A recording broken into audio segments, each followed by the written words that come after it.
All social systems start with a period of ascent, which is characterized by dynamism, agility, and momentum. But at a certain point, however, these reach a peak before they enter a declining phase, which is characterized by turmoil, inflexibility, and intense social strife. Today, we are looking at the death throes of the liberal world order, which dominated the world, the capitalist world, since World War II. American imperialism under Donald Trump is retreating and retrenching from its previous role in the world. And as a consequence, European capitalism is in a state of total collapse. European leaders are in a state of panic, but they can't do anything. They are leading regimes which are at an organic dead end. This is a world historic moment, and it will have immense consequences for the class struggle moving ahead. My name is Hamid Alizadeh. I'm here today with Fred Weston for the Against the Stream podcast, which today has been recorded one day previously because unfortunately I have to travel, so we can't record it live as usual. But Fred, we're going to discuss this question in particular of the decline of Europe, which is rapidly taking place in front of our eyes. And it started with a single phone call between Donald Trump and Vladimir Putin. We discussed it last week, in which basically they outlined a deal which would end the war in Ukraine. And this deal is nothing but a total victory for Russia. And in effect, a total defeat for US imperialism and of Europe. It means, as from what we've been told by the Americans in particular, it includes territorial concessions to Russia on behalf of Ukraine. It involves the America, not refusing or declining to put any boots on the ground. I know American soldiers on the ground in Ukraine as peacekeepers or as anything else. And in fact, it says that if European peacekeepers are used, they would not be covered by NATO's Article 5. Mm-hmm. It also states that the agreement the outline of the agreement also states that Ukraine will not be a member of NATO. And since then, we have heard from negotiations between Sergei Lavrov, the Russian foreign minister, and Marco Rubio, the Secretary of State, who met in Saudi Arabia yesterday, that we're also talking about a full normalization of economic normalization, i.e. the lifting of sanctions and the unfreezing of the $300 billion worth of Russian assets that has been seized essentially by Europe. Now, this is a big thing, and the most surprising thing perhaps, or shocking from the part of for the European leaders, has been that Europe was not in any way, shape, or form included in these negotiations. They weren't told about this, and they were merely just informed in the media, mm-hmm. in fact. Now, after this, a series of events have taken place. I'm just making an outline here so you can come in and comment. But a lot has happened. There was the Munich Security Conference, which normally is a conference where all of these bourgeois, Western bourgeois, basically come together and discuss security concerns. They make deals and they rub shoulders and they meet and greet, network, and so on and so forth. And J.D. Vance, the American vice president, was present. Now, this comes after the shock of the Trump phone call, the shock of Pete Hegseth going to NATO and saying, you have to pay more for NATO, we will make a deal with Ukraine, and you will just have to accept it. And J.D. Vance went on the stage. I saw his speech, and it was nothing short than a declaration of war against Europe. That's what it essentially meant. I'm going to read out a few bits of it. He said, he mentioned that this is a security summit, but we need to talk about an internal security here. And he went on to say this. He said, the threat that I worry the most about vis-a-vis Europe is not Russia, it's not China, it's not any other external actor. What I worry about is the threat from within, the retreat of Europe from some of its most fundamental values shared with the United States of America. He says, I was struck that a former European commissioner went on television recently and sounded delighted that the Romanian government had just annulled an entire election. He warned that if things don't go to plan, the very same could happen in Germany too. And he goes on a bit further down. We've talked about, by the way, Romanian elections. There was a completely unknown pro-Russian candidate who won the first round of the elections, after which the government, with the support from the EU, cancelled those elections on the grounds of Russian interference. Now, of course, the real what we really saw was a reflection of dissatisfaction with the war that Romania and the EU were supporting in Ukraine and the impact that had on Romania. However, I'm just going to continue with what J.D. Vance says. He says, as I understand it, the argument was that Russian disinformation had infected the Romanian elections. But I'd asked my European friends to have some perspective. You can believe it's wrong for Russia to buy social media advertisements to influence your elections. We certainly do. You can condemn it on the world stage even. But if your democracy can be destroyed with a few $100,000 of digital advertising from a foreign country, then it wasn't very strong to begin with. And then he has a massive go at the Europeans, and in particular at Germany. This is a week before elections are held in Germany, where the opposition AfD party is standing on an anti-immigration platform, partially, although it's also against the cuts and austerity, against the impact of the Ukraine war.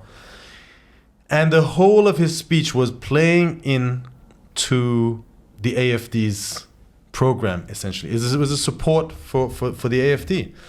And all of the right populist parties, the right nationalist demagogic parties, which are on the rise across Europe. And in essence, what he said was a declaration of war against the country that he was speaking in, the government that he was of the country that he was speaking in, and of all of the governments in Europe, and essentially saying, as long as you maintain the liberal order, which is the order imposed by America, we will no longer support you. Now, this was obviously a shock, and Christopher Heuchsen, I think his name is, the chairman of the Munich security, in his final remarks ended up crying, bursting into tears, couldn't finish his speech because it was such a shock for these. What do you think this represents for him? Well, it represents the fact that the bourgeois liberal ruling classes of Europe have actually been living in a dream world for a very long time. Yes. Living on past glories, long distant past glories, because Europe has been in decline, in effect, for the last century. It started with the rise of the US, which displaced Britain, and then the outcome of the Second World War, where Europe was clearly no longer the center of power that it used to be.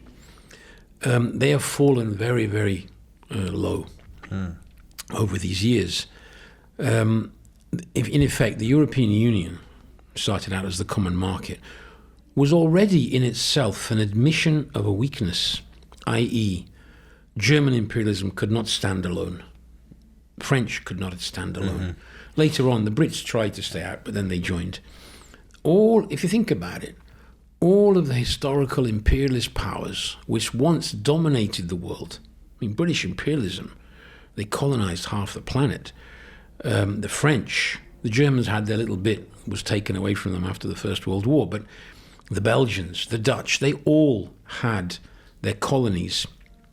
They dominated the world. The Spanish earlier on did it with South America, obviously, and Central America.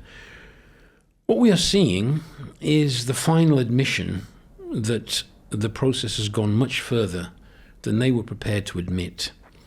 They were able to club together, in effect, as a European Union, and of course they are advanced capitalist countries.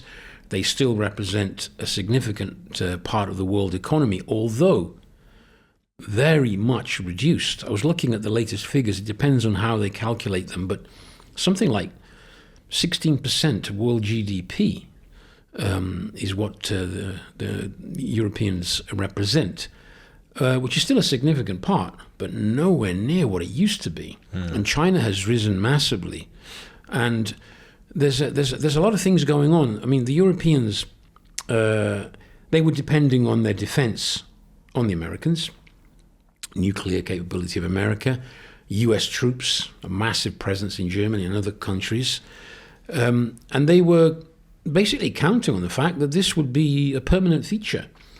But you see, the other side of it is Europe is in extremely deep decline. The US has also gone through a process of relative decline, although it's not as sharp as the European. Yes. There's a lot going on. But the decline of the US relative to the rest of the world also has to be highlighted.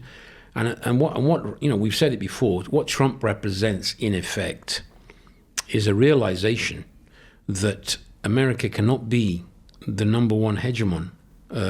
It cannot be the power that polices the world. It has to pull in. Now, in doing that, obviously they've come into conflict with Europe. And it's interesting, I was reading some Italian press, actually. Some of them were referring to, well, we have to realize that America is behaving more like an enemy than a friend. What they're doing to Europe. Yes. Because on the one hand, abandoning Europe to its fate, they're basically, and the way they've treated them as well. I mean, they complain about being ignored, but the point is, if you're a declining force, why should they take you into account? You can only sit at the table if you count for something. The Europeans have declined. The Americans have no interest under Trump to continue this war and spending all the money that they did. They want to pull out, and they want to hand the bill over to the Europeans. But there's a strong element of truth in the idea that they're behaving more like enemies, i.e., Germany has been squeezed. I mean, I was looking at the costs of the energy costs for German industry, yes, for instance, far higher than the US or China. But who did that? It was the Americans that did it. They did it to the Germans. They forced them to adopt a position which meant abandoning the source of cheap oil and energy and gas energy from Russia, massively increasing the costs in the context of what was a long-term decline of German industry anyway. Yeah. I mean, it's not as if this happened overnight. There has been a long-term process. You look at all the serious commentators, the lack of investment.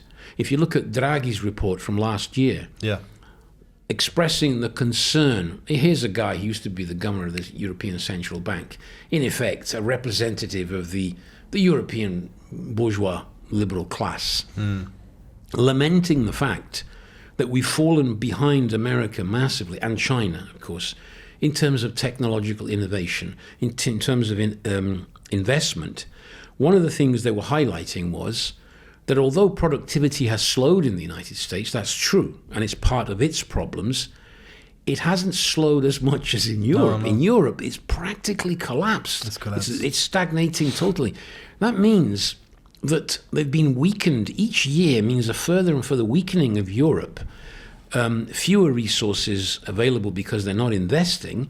Even European companies, even German companies, they're investing more in the United States now than in Europe. They're shifting. Yes. They're looking for fields of... That's what capital does. Capital moves around the planet looking for profitable fields of investment. Europe is not at the top of their list Yeah. of profitable fields of investment. They're pulling out. This is now feeding through into the present crisis, the last few weeks. All of them are in a state of shock. They were not expecting this to happen. Being told, basically, they're being told to massively increase their spending at a moment in which they all have huge debt. We can go that into more detail later on. But it's a reflection of a major turn in the whole world situation. It's an admission of the de facto change in balance of forces. You have not one hegemon. I just wanted to quote from the Financial Times an article. The article is about who will now stabilize the world economy. And it refers to the fact that there's no single world power that can put its stamp on events, that can guide the process. And it says, if nobody else, if nobody's prepared to do it, if not America, then who? And it says this: if the answer is nobody, i.e. there's no single power, then we're back in the 1930s and should prepare for the challenges of that era. And the article concludes, interestingly, the world awaits with trepidation the experience of an economic or financial crisis without it. So what they're saying is, we are facing an economic and financial crisis that's coming, and there's not going to be one power that can sort of hold the system together and guide it. That means everybody's going to be looking after their own interests against each other. And what we have here is America behaving logically according to that situation. To its own interests. Its own interests means abandoning those of the Europeans. And the Europeans are facing one hell of a crisis now, which we can go into more in detail maybe later on. Yeah, I mean, Europe, it's ironic, isn't it? Europe was the cradle of capitalist civilization. This is where we had the first bourgeois revolution, the Dutch War of Independence. Then we had the English Revolution, the Civil War. We had the French Revolution. And then obviously from there, capitalism developed by leaps and bounds throughout Europe and expanded to the rest of the world through Europe. And for decades and several centuries, Europe was the most advanced area with the most advanced ruling class, with the most far-sighted most intelligent and capable politicians even maybe, and ruling classes. And now you have the situation which is a parody, a complete, it's a circus. It's almost like a bizarre type of parody, where these people try to act according to their former glory, but in reality, they have nothing. They have nothing. And this is interesting because after the conference in Munich, the Europeans panicked, and Macron called a conference, an emergency conference on Monday in Paris, to discuss which peacekeepers to send to Ukraine. Trump has said, look, we are not going to send any America is not going to send peacekeepers to Ukraine. Europe can do that. We're far away from them, so we're not going to do that. Europe can do that. Macron, the ever imperialist that he is, says, oh yes, we're going to do this. He calls an emergency meeting. Now this emergency meeting is composed of only people who are in favor of the war in Ukraine. So this is not an all-European meeting. It's not clear who is invited because there's all sorts of people, but Orban from Hungary is not invited. Fico is not invited. The people who are skeptical are not invited. The idea was the Americans humiliated us. We're going to show them resolve. We're going to show them unity and determination and action. And nothing can go wrong. We're only going to invite the good guys, the guys who really want this. And from the word go, the whole thing started falling apart. First of all, you had Keir Starmer, the second warmonger, one of the most warmongering politicians at present in Europe, writing an article saying that Britain is willing to participate in peacekeeping missions and we're willing to send troops, we're ready, and so on and so forth. However, with the tiny little proviso that there should be an American backstop. What does that mean? American security guarantees, i.e., that the NATO pact should count, so that if we are attacked, essentially America will come to defend us. Incidentally, someone said, how many troops are Britain going to send? The British Army is 70,000 people, most of whom are office workers. So it's not like there's anyone. If they send a couple of brigades, they're not going to have anyone to defend Britain. Then Scholz comes, the German chancellor, and obviously he doesn't want to send any troops. The German army has 50% readiness, That's right. which is lower than when the Ukraine war started. I think it's down by 10 or 20%. Scholz says, this is ridiculous. We're talking peacekeepers. There's not even been any negotiations. He leaves early. Meloni from... arrives late. the ever Italian arrives in the evening. She's Roman as well. She's Roman. They arrives late. The Poles, who are arch Ukraine hawks, and who always had an eye to Lvov, by the way, they have imperialist ambitions inside of Ukraine. They say, we are we can't under any circumstances send troops, but we will support logistic and political support. You can pass through Poland. Americans can pass through Poland, and we'll give you some comforting words on the way. That's basically what. And the whole thing falls apart. It's clear that no one wants to actually send troops. That's right. Because they don't have armies that are ready. The European population is not willing to go to war and see body bags coming back. But it doesn't even stop there. Actually, there's another interesting another indication of the cowardice of these guys, and of that how little their words mean. Wall Street Journal wrote an editorial where they explain how U.S. officials have talked about a European peacekeeping force, and the idea was that the Europeans would, whenever a new border is designated, the Europeans would guard the borders, and they would act as what was called the tripwire, i.e., if some of them are killed, that's a declaration of war against a major country, and therefore Russia would refrain from that. Yes. But however, at this conference, here's what the Wall Street Journal writes. He says, however, there are already discussions behind the scenes about whether that would be too risky. Instead, some European officials say that any troops on the ground should be more of a reassurance force. It's like a therapist force. A reassurance force stationed away from the potential border that European troops in Ukraine would take on roles such as training Ukrainian forces. I.e., no one wants to go and fight for Ukraine. They're all desperate. In reality, they want this war to continue because they want to tie America down to it. They want to tie America to Europe because they realize that America is withdrawing. And that's going to leave them in a lot of trouble, which we're going to discuss in a moment. But in essence, what does this mean? If we take a look back, NATO is an organization that was set up with one aim only, which was to fight Russia, to fight the Soviet Union originally. And afterwards, it became an anti-Russia organization. That was the only purpose of NATO. It's true that they fought in Afghanistan as they invaded Afghanistan under a NATO name as well. And were humiliated. And were humiliated there.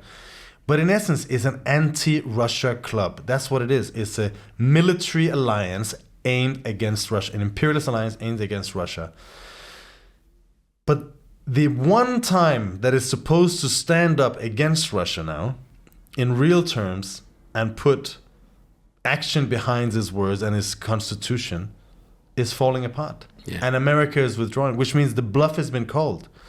Not only now is NATO was an aggressive military alliance, but it's not even useful in a defensive form anymore, which means through this war, they have created a very strong Russia they have actually helped Russia hone and develop. We've talked about this before. Strengthened Russia militarily, strengthened Russia industrially.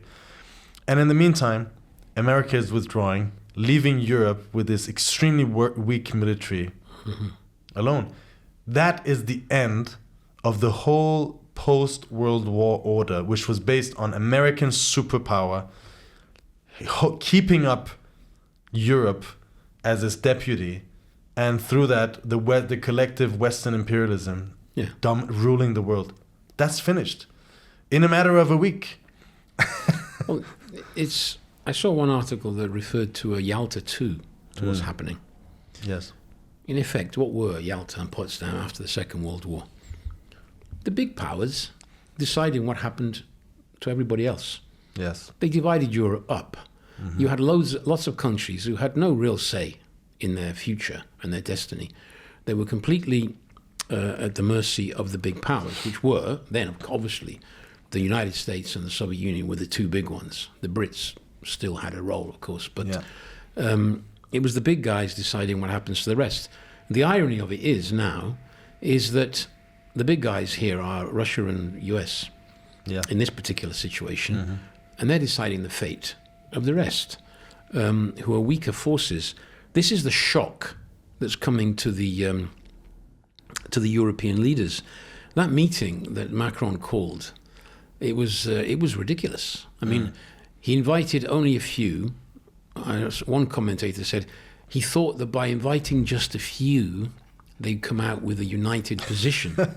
And even by inviting a few, i.e. and not inviting the ones that would be openly opposed to their policy, the ones they thought were the friends, they just revealed total disunity and disarray. Not two of them agreed. Yeah, everybody's saying something. Meloni was perplexed by this.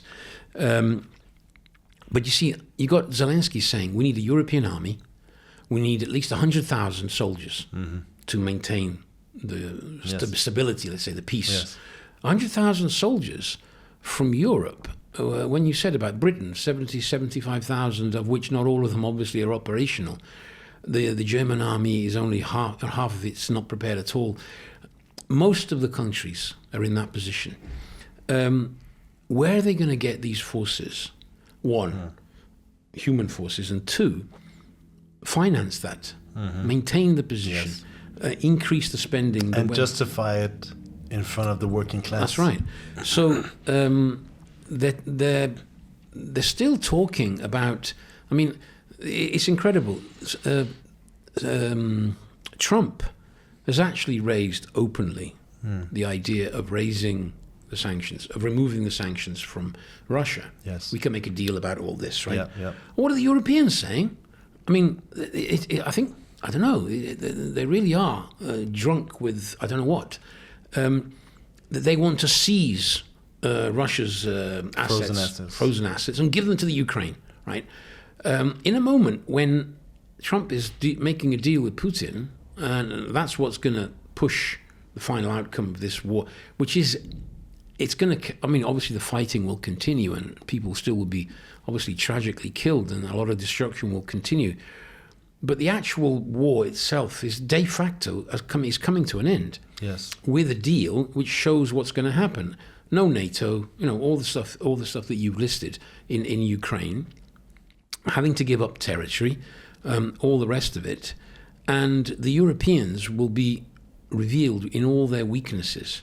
I've been reading several articles, even by ex-army officers. One was a British one who was saying, they're all saying, what the Europeans are saying is we have to prepare for a war with Russia, right? The serious experts, military, saying NATO could not defeat Russia in a war today. Imagine Europe on its own without the Americans. You should quote the article, actually. I know you have it with you somewhere. Somewhere, yeah. If I can find it. That's my usual... yes, well, I mean... Here it is. Here it is. NATO cannot win war with Russia. And he says...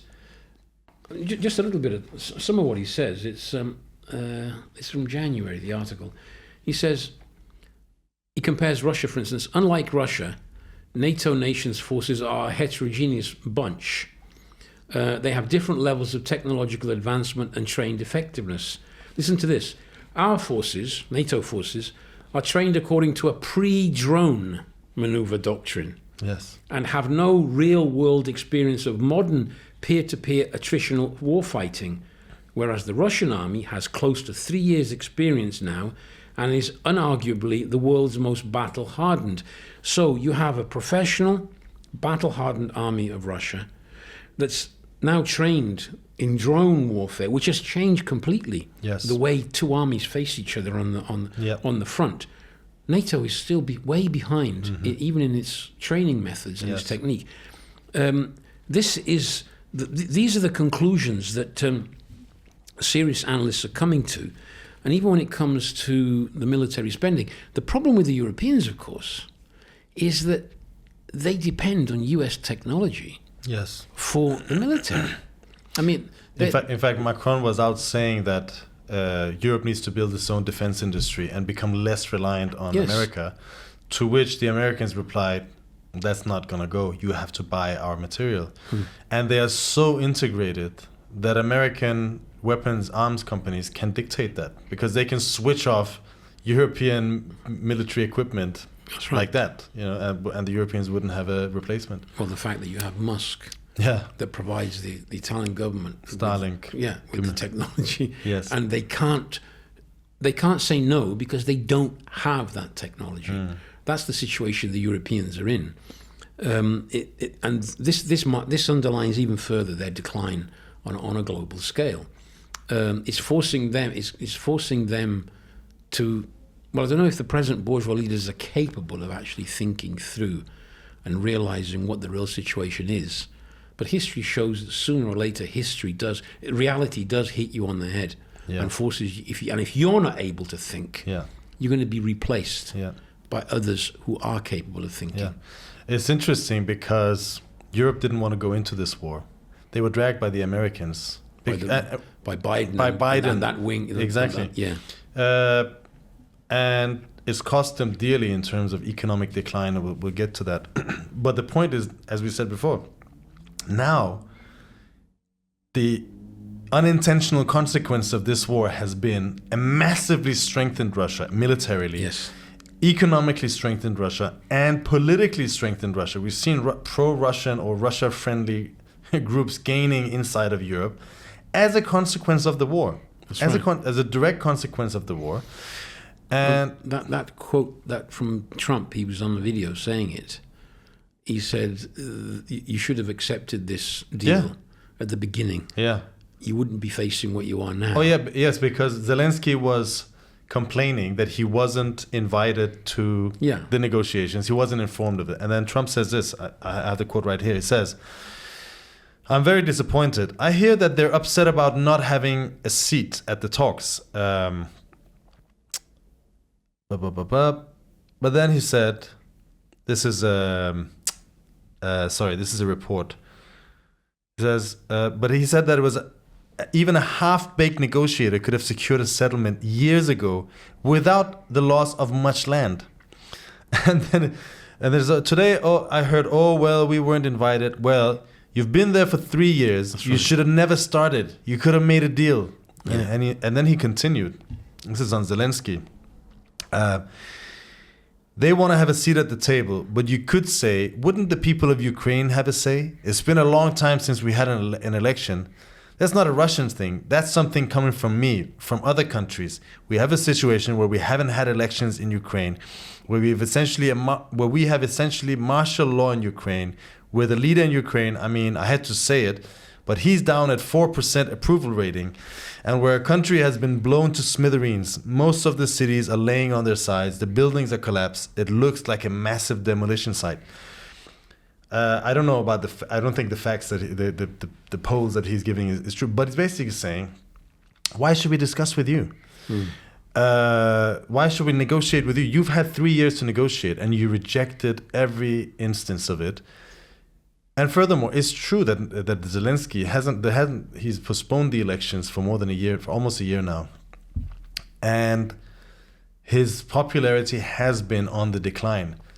today I read there's this 57% approval rating, but I read a couple of months ago other figures which said 7%, and that there are other people like Zaluzhny and other popular politicians who are more popular, far more popular than Zelensky is. And Trump is now saying, this is what's coming out, is that a roadmap to peace should be ceasefire, elections, then peace, which is essentially calling for a regime change. Yes. And it's exactly what the Russians have been saying from the beginning. Putin said, Zelensky's term is finished. We need to have, before we can sign a peace, we need to have elections in Ukraine, where they can obviously have a say as well in who's getting elected. But one thing I wanted to comment on is this question of the Europeans. You see, they were dragged into this. They didn't want to be a part of this. But now they're seeing that on the one hand, they have a strengthened Russia and an America which is withdrawing. And they're desperate to tie America down into this because they're so weak. And in fact, Lavrov said it pretty clearly. He said, why should the Europeans be in the negotiations when they don't want to end the war? And if you read it, everything that they say, it's got nothing to do with Ukraine or even winning or not winning the war. It's clear that this war is unwinnable. They just don't want to end it, because ending the war would mean America would be withdrawing from this situation. And also admitting that Russia's been strengthened. Precisely, and it would have a huge backlash. This is essentially what they did in Afghanistan, but it didn't end. For 20 years, they kept postponing it, but it didn't end. But you see, this is the consequence of European leaders. You said they didn't want, the Germans in particular, and a few others weren't keen on going into this war. Yeah. Some of the smaller ones. Denmark, and, where I grew up. Even the Brits, they. Whatever they wanted at the beginning, they were all pushed into it, and they're all in it together. But it all comes from this idea. You see, it's a combination of factors. There's the weakening of Europe, which they refuse to recognize. NATO is a power and a force, and etc. Yes. And we have the US backing. They ignored the relative decline of the US and what this was leading to eventually. They did not expect to see this. I read one analyst who said, serious politicians have a best case scenario, but they also have a worst case scenario, which they take into account as a possibility. And he says, what we have here now is the worst case scenario for Europe becoming the real one, the real concrete one, which they had not taken into account and had not prepared for at all. They thought, I think they really believed their own propaganda, that they could win, that they could defeat Russia in Ukraine. And they behaved accordingly.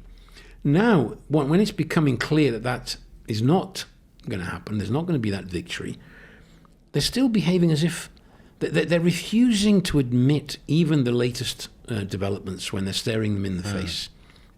And that shows, Macron desperately trying to get people together to make a statement and European unity and the rest of it. I've been preparing for the podcast, looking at Europe from different angles, military, economic, etc. You see, there's one thing that stands out with the European Union compared to, say, the United States or Russia. The United States is one country. Yes. With one government, one economy, one budget, one army, one policy one that decides, class. One ruling class with a national interest, which is that of the United States, bourgeois. Russia also is one country, dominated by obviously Putin, and the national interests of the oligarchs who rush. Where's the nation in Europe? They can't come together because, in spite of being a union, we have 27 countries, all of them with their own little national interests. I was looking at, even the small countries are not prepared to give up certain rights and powers and interests. You can see it in the Paris conference, right? Yes. They're not prepared to concede to the general interest. Why? Well, you see, if you concede to the general interest in a union like Europe means, in effect, the big major powers in Europe, Germany, possibly France as second fiddle, but it means giving up to the big corporations of Europe and losing out. the nation state still exists in Europe, and they are an impediment to Europe behaving as a power. Yes. It isn't a power. They can't decide. It's a number of powers that came together because they're all in decline and weakened. But that means they don't have a unified centralized policy. Yeah. They don't even have a unified military. They have different techniques. They have different ways of doing things. Their economies in the same situation. And they see Russia that has risen. Yes. It's incredible to look at what they've done in the last 30 years. There they thought Soviet Union's collapsed. It's broken into its component parts. They were even playing with the idea of Russia being broken up and being weakened and just spreading themselves eastwards and their influence. What's happened is Russia has recovered, has strengthened itself. Its economy has recovered. It's presently growing, and it has a very powerful military. And it has its interests in spreading its influence back to what used to be the former Soviet Union sphere of influence. Yeah. And within the European Union, you have, as you said, you have these countries like Hungary and others, but there'll be more.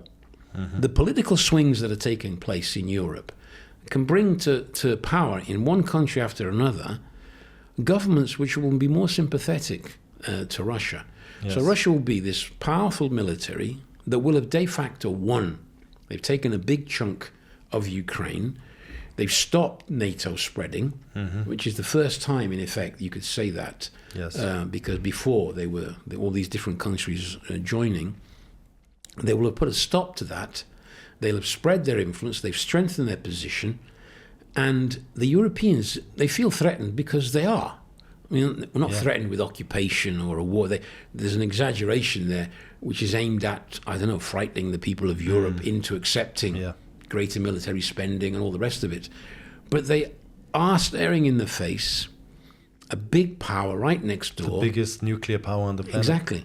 And which will be sitting there, spreading its influence and determining how things develop in this part of the world, which they're refusing to accept, but they're going to have to. In fact, it's funny because in the beginning of this war, they were raging about, there was like a Russia scare, right? And they were talking about, Russia is going to invade and the war in Europe. And obviously they were the ones who provoked this war in Europe.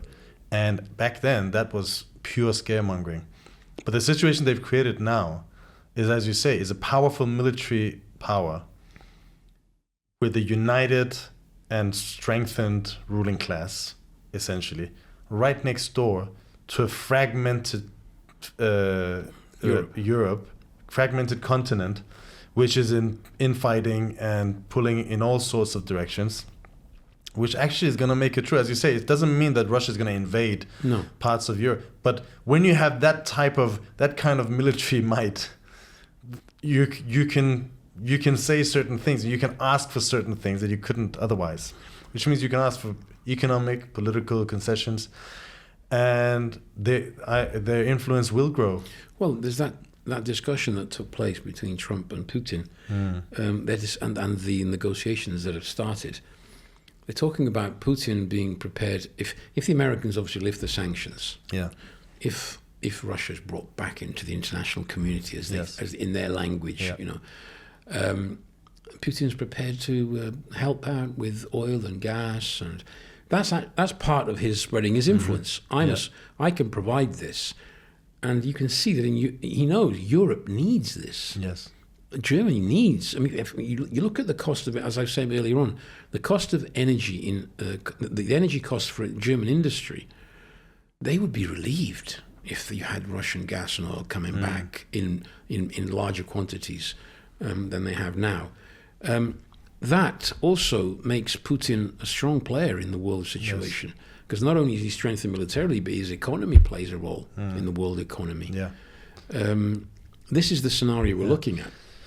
Before this show, I was looking up the G8. It used to be the big club of big capitalist powers that ran the world.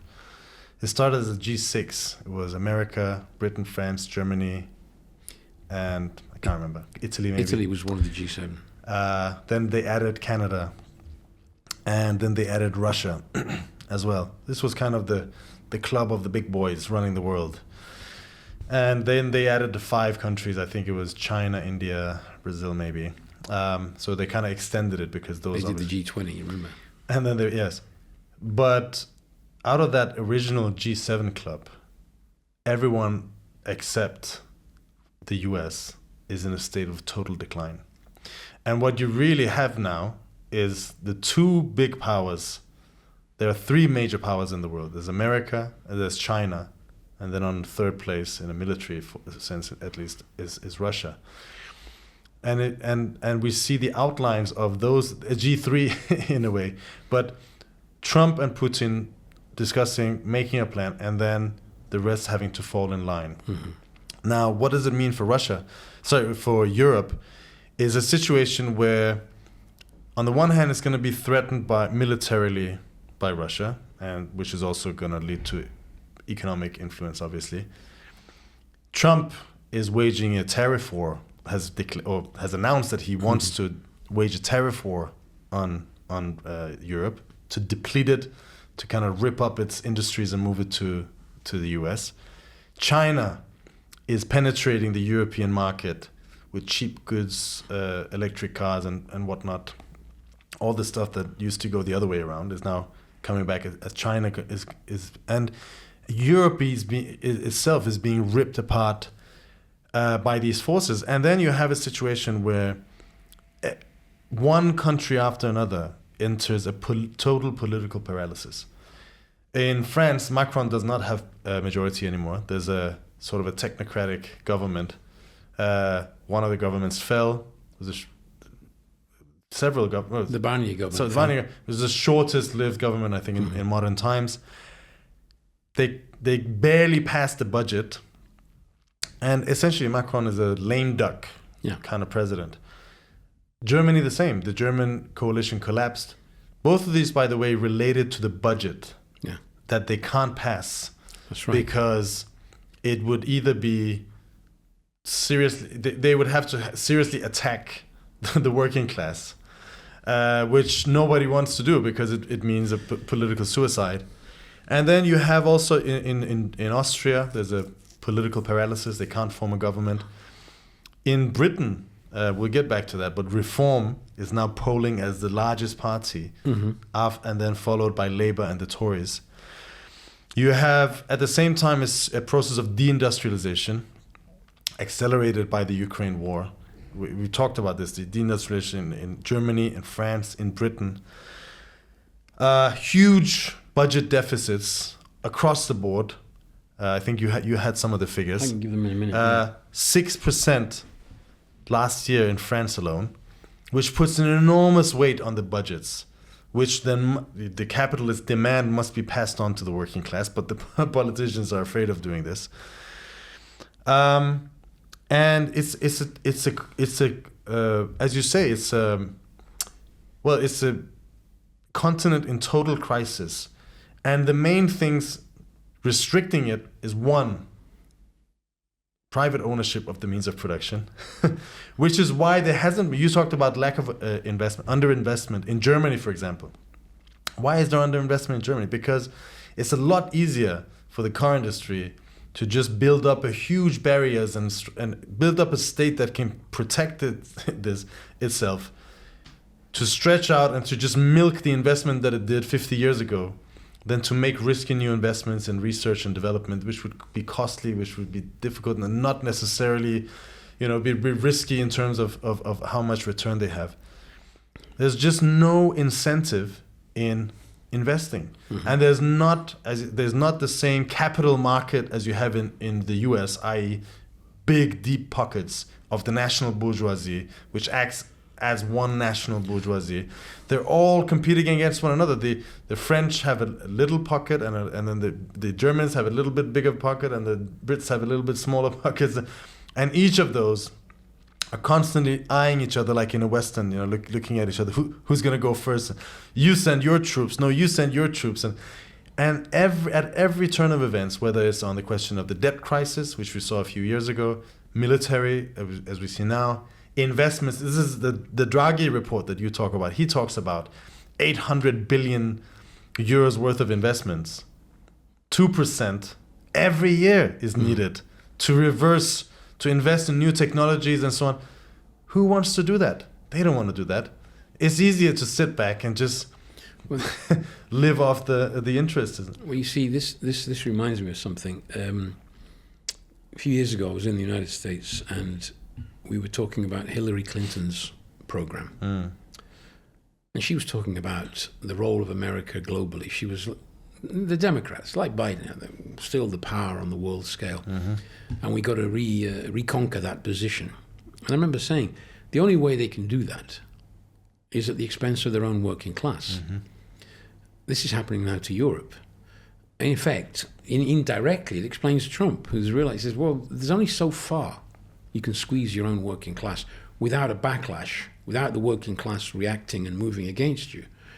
So they've got to tread very carefully, especially in a world where, you know, the urban working class in the sense of the real scientific term of the wage earners, people who work for somebody else for a wage, the overwhelming majority of the population in the United States and Europe are like that. These people are being hit very hard. I can give you some figures. Yes. Look, in 2008 we had the famous financial crisis. Since 2009, the figures I've found, it shows that the European Union's austerity measures, right, have made the average European citizen 3,000 euros worse off in real terms. Disposable incomes, right, have gone down. For instance, in Spain by 25%. In Finland and Holland, which were always considered more so the wealthier countries, a 15% cut in disposable incomes in this period. The target the European Union gave itself of keeping national debts to no more than 60% of GDP, which even Germany now doesn't respect. To achieve that target would require permanent austerity until the year 2070, with a 2% cut in spending every year. Yes. 2% of GDP. That is permanent austerity. Now, that means 2070, we're talking about the next 45 years, incessant attacks on the living standards of the next 2 or 3 generations. Yes. Then they wonder why the youth is so radicalized, why the youth is so angry, why opinion polls show half the youth in Britain say they want some kind of revolution.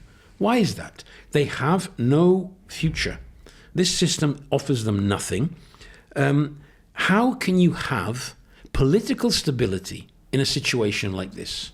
How can you expect the old establishment parties who dominated politics for decades, the ones who are on their last gasp at the moment, the Starmers, before them the Tories, yes, etc., all of them across Europe, how can you expect stable politics in a situation like this?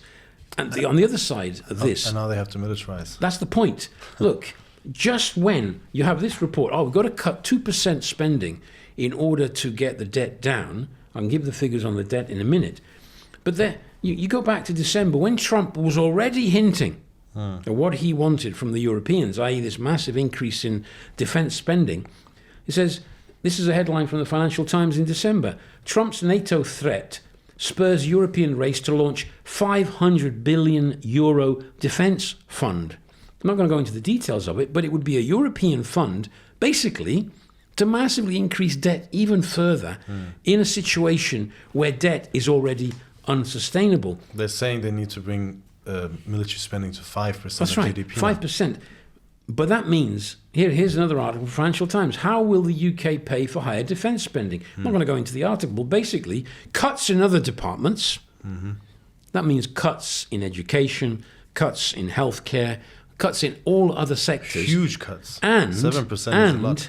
raising borrowing ceilings, i.e., More debt. Removing their own rules and regulations about how much you're allowed to borrow, because the only way they can do this is by borrowing more. And then the cuts that they need already before this happened, plus what they need to do to get the military spend, i.e., if Europe wants to be the military power that can face Russia, yes, it means the 5% growth they're talking about, the 5% increase, which for some countries would be a doubling and even a tripling, depending on the countries, of the money you spend on the military. But look at the debt across Europe. Debt to GDP, i.e. how much each country owes relative to the total value of what it produces in a year. Italy, 135%. Yeah. The rules say they shouldn't be more than 60%. Remember that. France, 110%. Spain, 105%. Belgium, 103%. The UK, 98%. The only country which has a lower one is Germany, but even there it's 63%, which is already above the limits. Although I found another figure, private debt in Germany has reached 174% of GDP. The average across the Eurozone is close to 90%. You have a bombshell. You have this massive level of debt, and in this moment, the Europeans are being asked to further increase their debt to pay for military spending and cut further on social spending. Yes.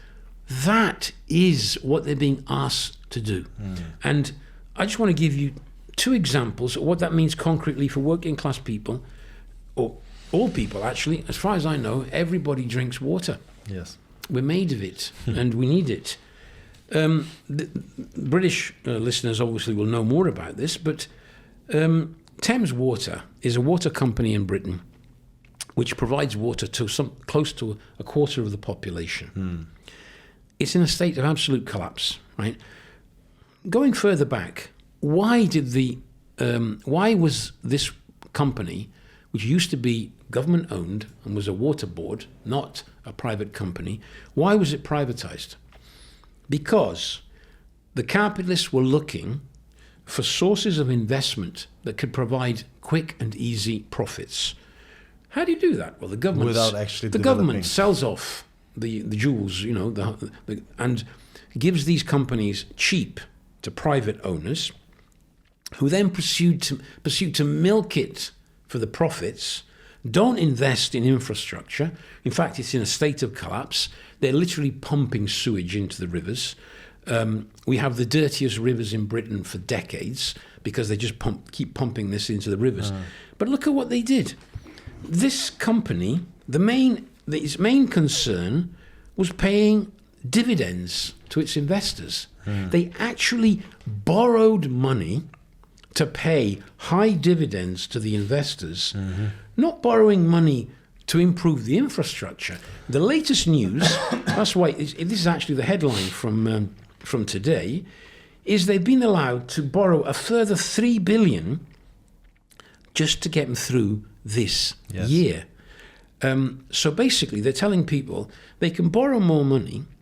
At the same time, I actually got an email from Thames Water, Supply My Water, stating that the bills are going to go up on average by about £16 a month. That's more or less like £200 a year extra out of my pocket, and millions of workers around the country are going to be facing the same thing. We're being asked to pay more for the same thing, water. While these guys are just skimming the dividends. But the thing is, the Metro, by the way, is a free, it's given out at all the stations. Yeah. I think a huge number of people read it on their way to work. And it's the front page headline, which actually says what they did. They borrowed the money to pay the dividends, right? And then I'm imagining, just like me, these people have obviously got the same email saying your bills are going up. Yeah. I can just imagine what's going through the minds of these people. But there's something else. It's not. That's just one aspect. I mean, we could talk about this forever. The state of the healthcare system in Britain. Yeah. This headline from today about cancer patients not getting the right treatment. And I'll just read some figures. 30% of patients with high-risk prostate cancer do not get curative treatment with either surgery or radiotherapy. I don't go into all the details. 34% of stage 3 colon cancer cases do not get chemotherapy within 3 months of surgery. At some hospitals, the numbers exceed 60%. 50% of stage 4 renal cell carcinoma patients do not get drug treatment, with performance varying between 20 and 85%. You could go on about these. These are people who are going to die of cancer. Yes. That didn't necessarily have to die. That is the truth. This is sinking into the consciousness of millions of people. On top of all that, we have inflation, which is rising. Yeah. Right? It's rising in America. It was 3% in January.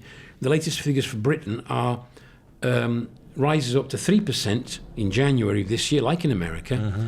And they reckon it could be 3.7% by the end of the year. You're talking about possibly 4%. This adds to all the pressure of the working class is suffering at this moment.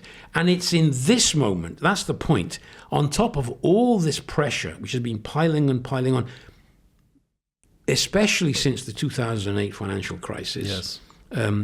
On top of all that, the people are being told, to finance the war in the Ukraine, we have to massively increase military spending and to borrow, increase the debt, etc.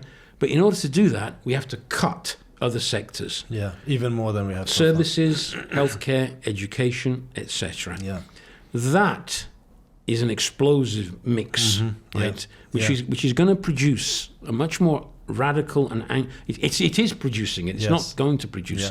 It explains the situation we're in today. Yeah, I mean, we saw already the beginnings of this process after 2008. The crisis in 2008 was a massive crisis, which caused already back then quite a few significant social movements, working class movements, movements from below. You saw in Greece, you saw the rise of Syriza. In Spain, you saw the rise of Podemos. In Britain, it was a bit later, but you saw the rise of Corbyn. You saw these left-wing parties and organizations increasing their support and vote. However, when the time was for the leaders of these organizations to actually attack the root cause of these problems, which is capitalism, which is the rule of the capitalist class over society, they failed to do so. Each one of them capitulated. Yes. Corbyn to the Labour Party, right wing of the Labour Party, which is now in power, carrying out policies which are indistinguishable from the Tories. That's right. And Syriza and Podemos to the respective ruling classes of their countries. And you know, when people talk about the move, the far right, the rise of the far right, and the right-wing drift of society, they forget the demoralization that the left imbued into the working class with left-wing policy. Because from the point of view of ordinary people, that's what the left stands for: compromises and clinging on to the system. You see now in America, you have Bernie Sanders. What's he doing? He's campaigning the country in defense of Congress, in defense of the Constitution, standing up for the edifice of the establishment that Trump is tearing down. He's standing up for it. He's defending it. That's right. Instead of saying, what is it? Those people need to be torn down, but obviously by the working class. And the alternative is a working class. The real alternative is a working class alternative. They didn't do this, and therefore you have, Hegel always says, nature abhors a vacuum, and this enormous pressure is now being expressed partially by these nationalist demagogic formations, such as the AfD, such as Reform. And I just have a few facts and figures about Reform. This is Nigel Farage's party, the old Brexiteer gang, who you would have thought was out of politics because he was so discredited. He's been so discredited over the years. However, not more than Labour and the Tories, clearly. Reform is now polling in 2 out of 5 recent polls, is polling number 1 in Britain. Farage in January was the most popular politician of the main leaders of the main parties. And here is some of the things that Farage talks about. First of all, he said that he has kickstarted a revolt against the establishment, right? He said, I'm like Corbyn. I'm against the establishment. You should join me. He's urged voters to join his people's army. This is quote, people's army, and quote, to topple the establishment who've led us to this mess. Reform MP, one of the Reform MPs, Richard Tice, talks about the Thames water and calls for it to be nationalized.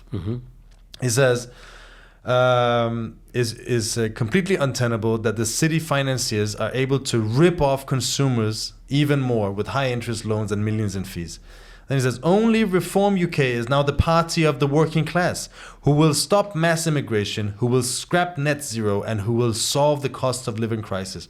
It's clear what they're doing. They're appealing to class anger, and obviously then linking it with their own reactionary agendas as well, but they're appealing to the class anger amongst people.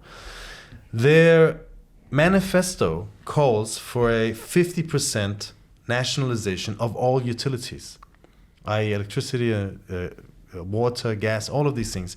50% public ownership, with the other half to be purchased by British pension funds. Now, I got a couple of figures about what Reform UK voters say, right? During the general election last summer, 87% of Reform UK voters were in favor of renationalizing water. 77% were in favor of nationalizing the railways. 75% were in favor of nationalizing the energy companies. And even 30% of them were for nationalizing the banks. 75% of Reform voters think that the working class does not get a fair share of the nation's wealth. I think that's 50% with Tory voters. A significant change. This is a party that claims, they said, our aim is to crush the Tories. This is what they, but obviously they also partially attract Tory voters. But the interesting thing is that the program is far to the left of the traditional right-wing Tory establishment, program. 76% of Reform voters think that businesses take advantage of ordinary people, and 80% think that the rich can get away with illegal activity that the poor cannot. Now, this gives a slightly different view of it. This doesn't mean that Reform is a revolutionary working class party, as they claim. Obviously not. But they are these parties because they stand in. One of the things that people actually raise. This is an interesting thing.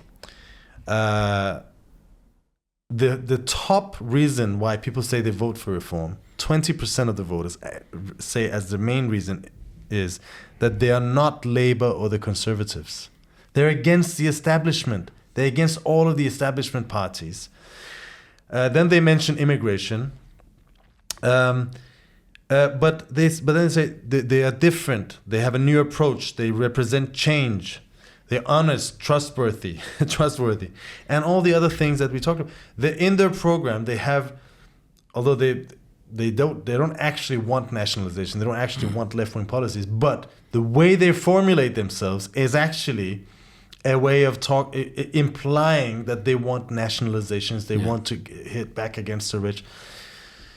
And obviously, this is a reflection of where things are heading, and that this thing about a drift to the right is not a drift to the right, but it's a rebellion, as we've been saying, against the establishment everywhere. The interesting thing is that Trump is actually appealing to this.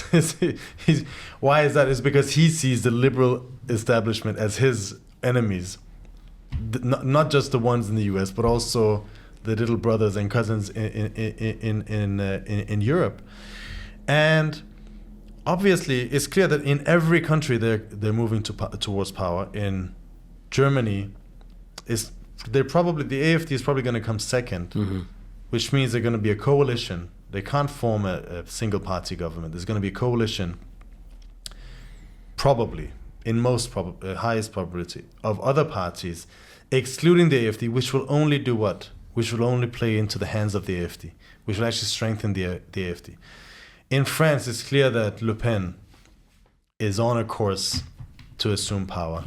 In Britain, we have 4 years, I think, to the next general elections, and reform is already ahead.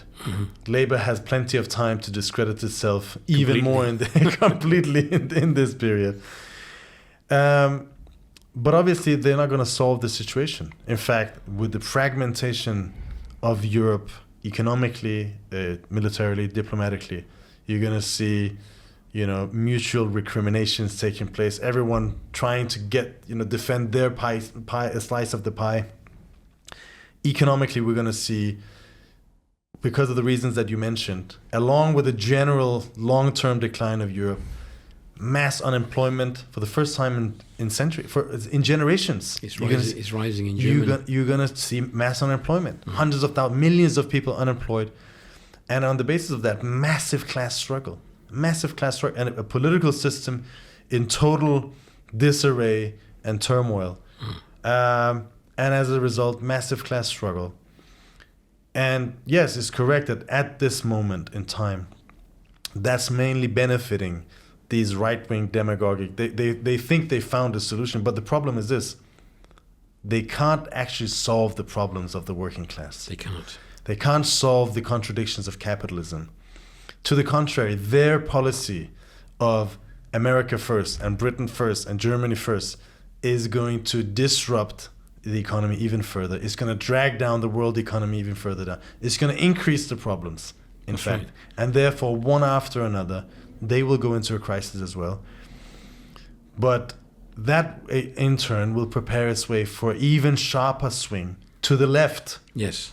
Where the ideas of communism can have a fertile ground. That's right. I mean, look, I was listening to, on Italian TV, this show, they had a Democratic Party MP, and the Italians will know this guy, Bannacci. He's a general who's come into politics. He's on the right, obviously. But all we got from the Democratic Party was the European flag, the European Union, we got to defend Ukraine and all the rest of it. And actually on the Ukraine, this guy, he's openly reactionary, right-winger, but on the Ukraine, he made more sense than the Democratic Party. I was listening, I was thinking, ordinary working-class people listening to this on that particular question, it will be a bit like Trump. Trump wants to end the war. These guys want to continue it. Yes. The same guys, by the way, who will defend cutting all the other sectors we talked about before, the same people are saying to the workers, we got to increase money for Ukraine war. People are going to put things two and two together and to say, these guys are against me. They're not pushing my interests. Yes. And they will see, at least for a period, Trump, Farage and the others, AfD in Germany, they make more sense because they're talking about us and our problems. Now, we know, obviously, what's behind it, but people take time and they learn from living experience. It's events that teach people, not they're not going to sit down and read the bourgeois experts and commentators to work out what's going on. They will live it on their skins. But you see, I was joking with some comrades this morning, some people on the left, they're terrible, everything's going to the right. Opinion poll after opinion poll in Britain shows that when it comes to the demand for nationalisation of the water companies, nationalisation of rail, gas, electricity, all of this, 70-80% support. And when Farage sees that and he comes out with this half measure, 50% ownership, He's trying to step into that. It's more than Starmer's prepared to say. Oh, yeah. Starmer is objecting to nationalisation. Why? Well, they say because it would cost too much. We would say it shouldn't cost you a penny. You don't nationalize by buying it of these parasites, of these bloodsuckers who've been making money for years. What I said before about the dividends they've been receiving from these companies. You declare publicly, you've had your money, we're just taking it over now, and you're not getting any compensation. I think that would be enormously popular amongst the mass of ordinary working class people, but it's not being presented. But the fact that people who vote, say they will vote for reform, or voted for Trump in the past, or are going to vote for the AfD in Germany, the same people, a large number of them, are in favor of these kind of measures, supporting nationalization of major companies in this way. And when people say the working class is not getting a fair deal, is that really a turn to the right? You see, I think it's because people need to break with this thinking that the left is Labour, the right are the Tories, the left in Italy is the Democratic Party, the right are Berlusconi, Meloni, and the others. And in France, you know, the left actually in a lot of countries has become indistinguishable from the bourgeois liberals. Yes, they defend the same values. You know, they used identity politics. For instance, they used it against Corbyn massively. The question of anti-Semitism, and he caved into it. He caved into it. You see, the characteristic of reformists is it's implicit. It's betrayal is implicit in their whole approach, because the only way you can defend the interests of the working class is to renationalize all of these companies without compensation, but not just these companies. All the major corporations need to be nationalized and used in the interests of the working class people. If you do not accept that program, then you're forced to try and find solutions within the limits of the capitalist system. Yes. What is compatible with the system. And that explains why, after 2008, people forget, it's gone, especially the young ones don't even forget, weren't even around. It's starting to become history for some people. But when we had Corbyn, Sanders, Syriza, Mélenchon, Podemos, and other such forces, Die Linke in Germany was also growing for a period. This expressed a turn to the left in society. In Labour Party, a sharp turn to the left took place. Yes. To the point that the ruling class thought we'd lost control of Labour. Now imagine, you can understand today why they had to do what they did with Corbyn. If Corbyn had stood in the elections last year, he would have won the landslide victory. He would have won. I tell you what, he would have won a lot of those votes that went to Farage. Right? It would have been a much more convincing win, but it would have been a genuinely left-wing victory on a left reformist program, which they cannot carry out unless they're prepared to remove the system itself. Yes. The system has got to go. It's not a question of tinkering with this or that. Having failed to do that, they subsequently lost the support. In Italy, you had this distorted version of the 5 stars, which was a reflection of the same kind of process because of the confused political situation. They're now in a process of collapse because of that. Everywhere, the political expressions of that left-wing radicalism have been really reduced in force, even some of them destroyed. They've left a vacuum. They've even left behind a bit of a smell, i.e. this is what the left does. A stink. Right? A stink. They're not able to sort out our problems, right? Yeah. That's why you have the popularity of people like Farage and other forces in other countries of a similar nature. It's the bankruptcy of the left, the historical left in each country, which has created this scenario. Our task is to understand that. Not to cry about it or to lament. Understand, what stage are we at? We are at the stage where left reformism failed, was pushed out, squeezed out. The problems remain. The working class, the conditions of the ordinary working people are actually worse than they were 10 years ago. Pressures are higher. It's increasing all the time.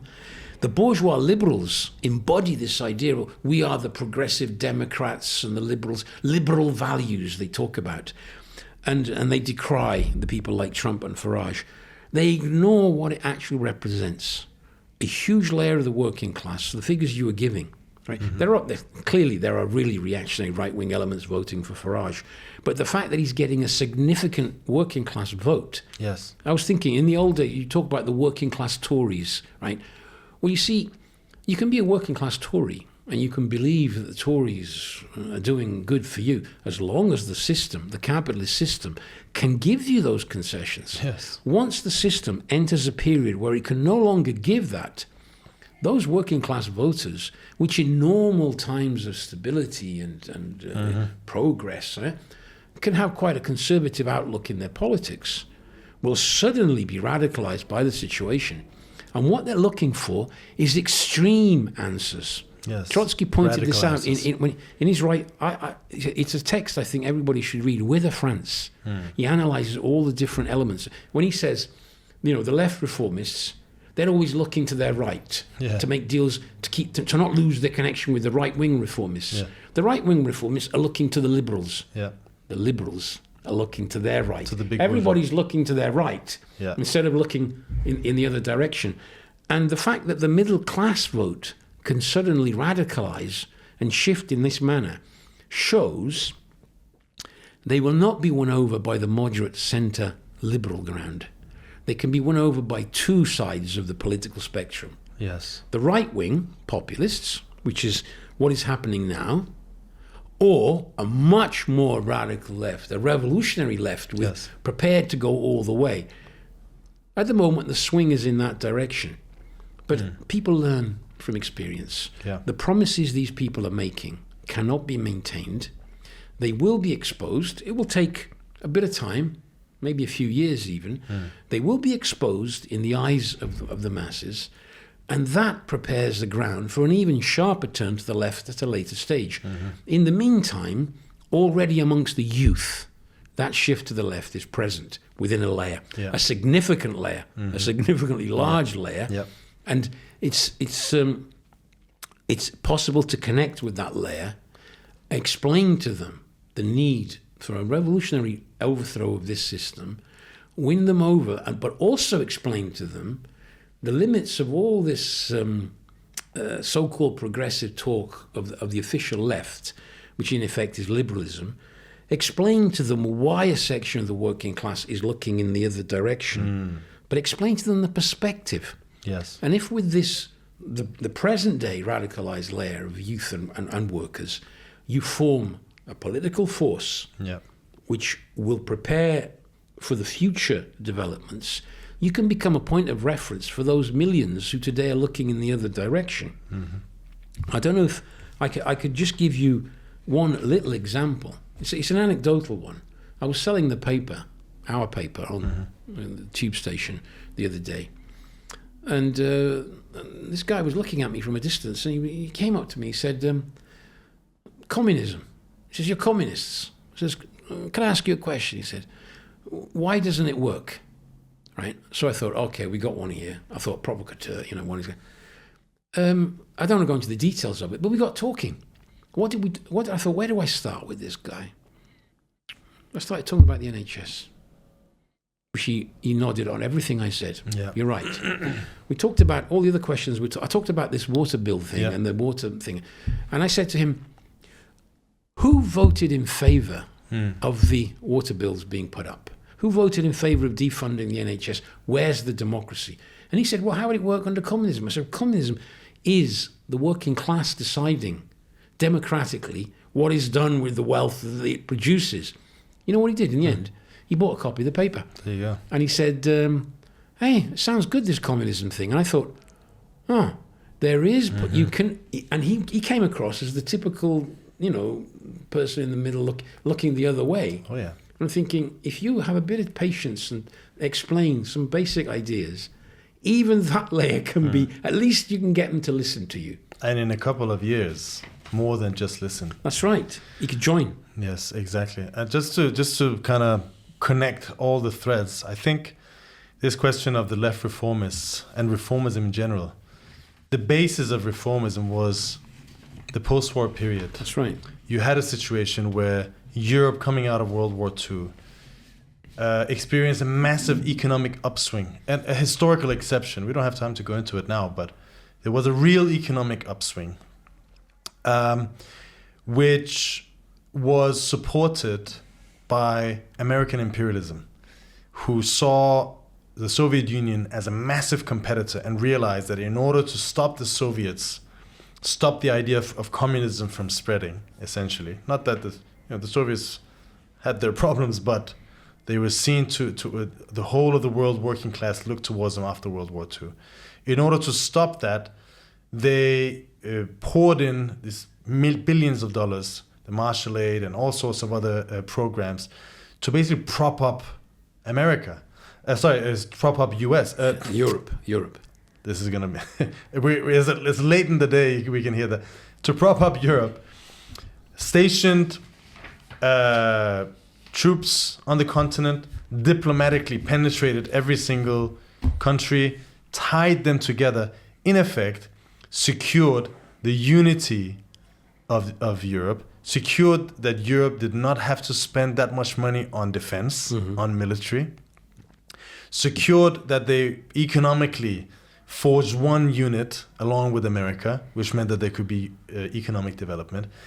And then through that, obviously, they dominated the whole rest of the world. But the problem is, with the crisis of world capitalism,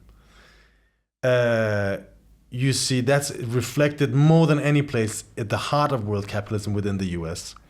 America cannot play the role that is played anymore. It's got certain limitations economically, militarily, and so on and so forth. They need to withdraw. Meanwhile, Europe has been held up artificially, united artificially by the Americans. The whole of the post-war economic upswing in Europe was on the basis of that. That was what was propelling Europe forward. The creation of an internal market, and then from there, the opening of the world market, globalization, and so on and so forth. But then, as soon as America starts pulling back, all of that starts unraveling. And not only do you have economic stagnation on a world scale, but suddenly everything that was keeping Europe united, keeping it together, America essentially, is disappearing. The ground is being taken away underneath their feet. And you see a collapse. And all of the things that were possible during the post-war upswing, i.e. the granting of welfare, higher living standards, all of the things that they needed to implement in order to, again, compete against the Soviets, that is going with it as well. i.e. the whole basis of reformism is disappearing. Yes. And just the moment that that's happening, the reformers are clinging onto the system more than ever. We must save the liberal world order. We must save the old ruling class. We must save its bastions, the Congress and Parliament and so-called liberal democracy, which of course there's many examples of being the exact opposite. Precisely when the working class are realizing that they need something radical, they're looking, in fact, towards something more revolutionary, and while the reformers are tying themselves to a sinking ship, yes. in essence. On that, I was talking to a stepdaughter, and she's not political at all. But one thing she said, which struck me, she said, everybody's talking about the system. Yes. She said, before the pandemic, nobody talked like that. Mm-hmm. Now everybody's talking about the system. There's something wrong with the system. Yes. And I thought, that's a little anecdotal thing, but it expresses a deep change that's taking place in consciousness. Yes. There is something wrong with this system. Now, that's step one in the development of consciousness. But it's moving in the direction of challenging the system. Yes. That's the point. Yeah. That's what's being prepared. Yes. And we have to prepare as well. Of course. That's what we're here for. I think that was the perfect way to end today's episode. Thank you very much, Fred. And thank you for everyone out there who's been tuning in. We will be back next Thursday, 3 p.m. London time. That time we will be live as opposed to today. Just another encouragement to like and subscribe to our channels on YouTube, Spotify, Apple Podcasts, or anywhere else you get your podcast.